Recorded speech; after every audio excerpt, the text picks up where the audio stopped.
Hi everyone, it's Jen at Belvoir Bedford here. I'm here today for Tenant Tuesday tips, and today we're just going to talk a little bit about guarantors. So a lot of you as tenants may have heard about guarantors. You may have needed to have one. They're quite common with student lets, for example, and also if you don't tend to meet the affordability requirements for the property that you're looking to rent out. So there's like I said, a number of reasons why you might need a guarantor, but I just wanted to explain a little bit about what they are and the importance of ensuring that your guarantor understands their obligations in terms of the tenancy agreement.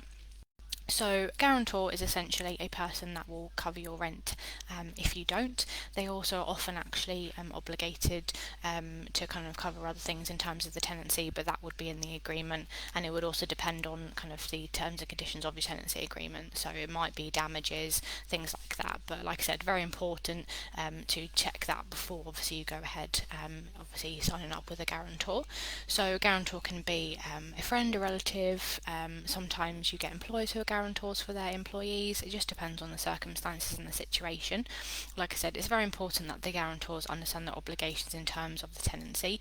So in terms of being a guarantor, it will be for the duration of the tenancy. So even if the fixed term initially is only for 6 or 12 months, that guarantor will be in place unless they kind of cancel the agreement, or the tenants re-reference, for example, and they can meet affordability and it's no longer required.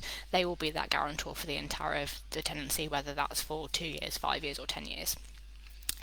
They are liable, like I said, for most commonly the rent if it goes unpaid. So if it's not as simple as just calling them up and demanding the rent, more often than not. But for example, if you're unable to pay your rent or you default on your rent, your guarantor will be pursued for that. If they don't pay, the landlord or letting agent can actually also take them to court. So ideally, if you're UK based, then you will want your guarantor to be based in the UK. This is simply for obviously if there was any legal action taken against them. Obviously pursuing them in a different country is going to be quite difficult. So the liability will obviously end once the tenancy agreement ends, and then obviously that will come to an end. Or obviously if there's any changes in the tenancy agreement, for example, like I said, if the tenant can now meet the affordability or they kind of meet the criteria that was required to no longer have a guarantor, then obviously that could end at that stage. Like I said, very important.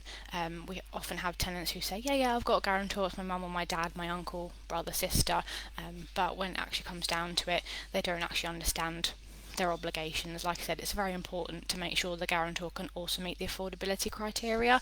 So they will also have a requirement in terms of affordability.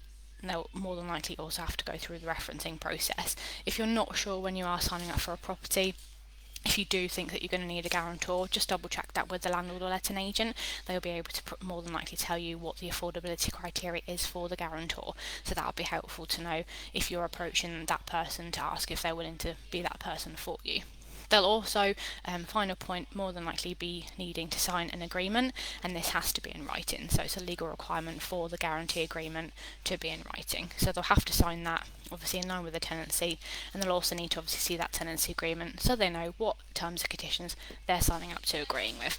So if you have any questions or anything about guarantors, you're not sure if you need one, like I said, more than often than not, it just depends on the affordability requirements for the property. But if you do have any questions, as always, do let us know. We're always here and happy to help. In the meantime, have a lovely rest of your week, and I'll see you next week for more Tenant Tuesday tips. Bye bye.